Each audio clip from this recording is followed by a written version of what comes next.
I built a library that holds every enchanted book trade, and in the last episode, I used the enchanted books to add the maximum enchantments to all of my diamond armor. In this episode, I'm going to use those same enchanted books to now do the same things to my diamond tools. And just like the armor, we can't just upgrade our tools regularly, we have to do it in style, which is why I'm going to be building a toolsmith right next to the armor smith where we can enchant our tools. The first thing that I did to start off this project was I headed over to the iron farm, where I was going to need a ton of iron so that I could trade it for some emeralds. And now we just need to head into the library and use all of our newly found emeralds to purchase some items for our tools. Just like last episode, I'm looking for a very specific list of items, so I'll put that on the screen for you guys so you can also follow along. First things first, we're going to need some actual books to trade with, so let's grab a couple from this guy and a couple of anvils to combine our books together. And I think the first book that we are looking for is going to be right over here with the sharpness guy. Now we need 2 sharpness 5 books, so we should be able to buy 4 of these sharpness 4 books and then just combine them.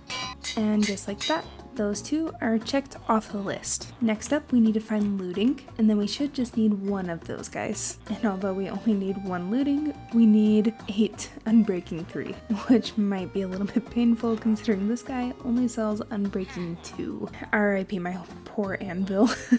So if my calculations are correct, we should need 16 of these. And I don't even think I brought enough books. There's 5, and then we just need a few more books to trade with. Finally, it looks like we've got all of the Unbreaking 3 books that we need. Unfortunately, that means I am both cleared out of mostly emerald, all of my iron, and all of my levels. You know, I really thought that I was prepared for this episode. I was not. The next thing we are going to need is 7 mending books, and just 1 more pit stop at the iron farm for some more emeralds, and hopefully this should be a good enough amount of emeralds for us to buy the rest of our enchanted books that we need. Starting off, we have all of the mending books checked off, and we can say hi to Gerald in the corner as we buy a couple more Fortune 3 books. And then another painful one, we need 5 efficiency 5 books. RIP anvil number 2. No, even just 1 book was painful. Round 3 at AFKing the iron farm. And now just to trade all of that iron. And now that we've got a few more emeralds in our inventory here, we just need 5 more books. That being Punch 2, Infinity, Silk Touch, Power 5, and Flame. Now we can take these over here, where I've collected all of our enchanted books, so we can add these ones into this chest. And with those complete, that is all of the enchanted books that we are going to need for this project. And since we're already going to need quite a few building materials here, and of course some more levels, I figure it's finally time in this episode to kick it off into a material gathering montage. So let's get our chest monster in place and start filling it up with all of the materials that we're going to need for this toolsmith.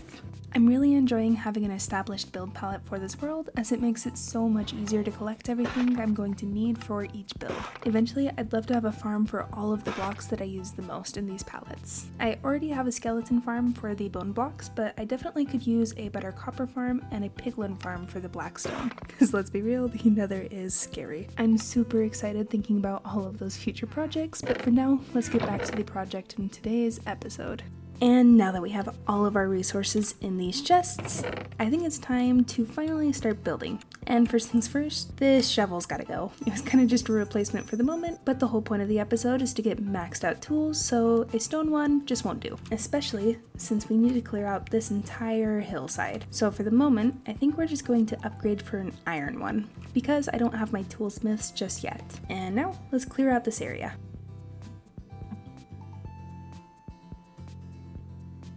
And now with this entire area cleared out right here, we can go ahead and move our schematic placement from the center of town, which I accidentally put it there, and place it right here. And now I just need to figure out how to flip this. and I think that mirror option should be it. I unfortunately, as I was building it, kind of built it backwards from what I wanted originally, but luckily with the Lightmatica mod, I can kind of just switch it around. And now we just need to put this in the place that I'm going to want it, and my initial plan was to kind of have it a little bit farther forward than our armor smith, while also being pretty close to each other. And this should be the placement that we're going for. I know it looks a little bit chaotic with all those red and purple squares. It's kind of a trust the process mod. And speaking of process, it's probably about time we start working on the process of building the first half of this building.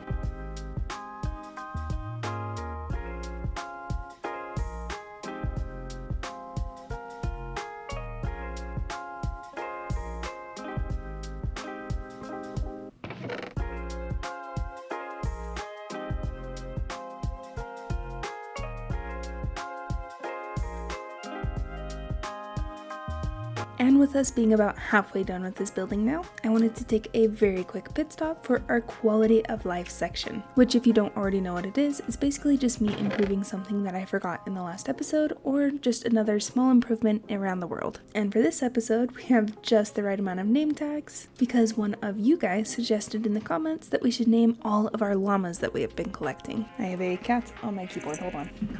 Okay, back under control. Let's grab ourselves a couple of these anvils here, slap those name tags in there, and then we can take all of these name tags over to the llamas that we've been collecting over here, and we can name them Woolly Giraffe, Tall Sheep, and of course, Patrick. Thank you guys again for all the suggestions that you have. It's always fun to see that you want to interact with my world in some way. If you guys have literally any other suggestions, doesn't even have to be the llamas, doesn't even have to be something living, just if you have any name ideas, I would love to hear them. And now with that short quality of life distraction aside, I most definitely would like to start finishing off this building. However, we have done quite a few time lapses in this episode, so to give you guys a break, let's stare deeply into Patrick's eyes really quick and turn around. And just like that, our TOOLSMITH is officially complete.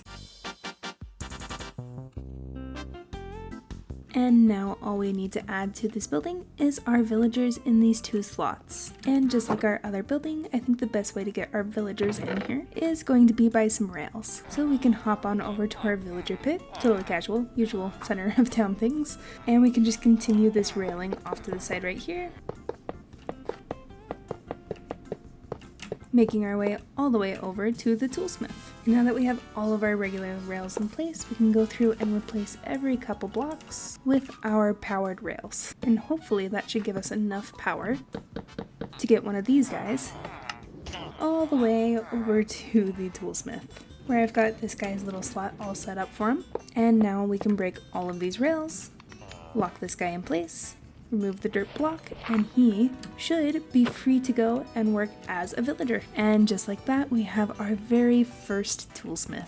Now if we just scoot all of these rails over, we can grab ourselves a second villager and do the exact same process over again. And now that we have both of our toolsmith villagers, first off, let me get rid of all of this rail mess. And then second of all, we can begin trading with all of the emeralds that I've saved up. And of course, stone tools are not exactly the end goal. So give me just a few moments to trade with these guys until I get to the level of diamond tools. Luckily, I made myself a nice little storage compartment here and over here, because that is going to be a lot of leftover tools. And just like that, we have 2 fully upgraded toolsmiths all the way up to master, selling all of our axes, pickaxes, and a shovel right over here that we are going to need. And as you can see, I've already bought a couple brand new tools and shoved our old ones into the storage right in here. But of course, getting the tools from those toolsmiths are kind of the easy part. The hard part, of course, is going to be having the right amount of levels to add all of these enchanting books to our tools. Right now we're sitting at about 19, and I'm guessing that'll last us about 5 minutes. But before we get started on that, I want to give you a quick tour of the toolsmith. Now you've already seen the outside pretty well, but the interior is something that I'm pretty proud of because it matches our armor smith very well. Just like the armor smith, you come in and there's 2 toolsmiths available for you to trade with. These are kind of our shopkeepers. Lots of storage on these sides, like I was saying, a cute little blacksmith forgery right here. And if you take these windy stairs up in the corner, there's nothing on this side of the staircase, but there is another forge kind of smelled copper on this side with a similar forge that we put in the armor smith. Hold up. The dirt is not part of the decoration, I just forgot that. And moving on to the other side of the room, we've got quite a few more anvils on this side because I realized I was out of anvils at the armor smith very quickly. Got some trapdoors on top of them just to make them a little kind of cuter than just a slab of anvils. And right over here in the corner, we've got a cute little table with a flower pot with some hanging grindstones, which we can use right now to disenchant all of our tools, because no matter what enchantment is good on here, we're going to be adding our own, so it doesn't really matter. And speaking of that, I think I would like to do my diamond axe first. And like I said, in between enchanting, I'm going to run out of levels very quickly, so I'm just going to give you a quick clip of what I'm putting on the tools. And between each clip, you can probably be safe to assume that I'm gathering a ton of levels in the background. Luckily, we built that skeleton spawner in the first episode, otherwise we don't really have any other XP farms. We'll probably eventually have to upgrade it, but for now, it's doing very, very well. So starting off, we have Fortune 3, Efficiency 5, and Unbreaking 3. And finally, Unbreaking 3 and Mending, making that a complete diamond axe. And then for the pickaxe, we're going to put Efficiency 5 and Mending, as well as Fortune 3 and Unbreaking 3. And then for the shovel, we're going to start with Mending, Efficiency 5, and Silk Touch, and Unbreaking 3. Then for the bow, we're going to do Flame, Punch 2, Power 5, Unbreaking 3, and Mending. Then for the hoe, we're going to do Unbreaking 3, Mending, Efficiency 5, and Fortune 3. On the sword, we did Looting 3, Mending, Sharpness 5, and Unbreaking 3. And finally, last but not least, on the shield, we did Unbreaking 3 and Mending. And with all of those items officially enchanted, that means that this project is complete. I'm super excited with how this turned out, especially with how it makes kind of a little bit of a courtyard between the armorsmith and the toolsmith, which should be a pretty fun space for all of our brand new llamas, which have now been named, to go ahead and hang out. And now that we have all of these buildings set up, if at any point in time I end up dying and lose all of my things, I now have plenty of ways to get emeralds in our villager trading hall, which I can then trade for some new armor and some new tools in our armorsmith and toolsmith.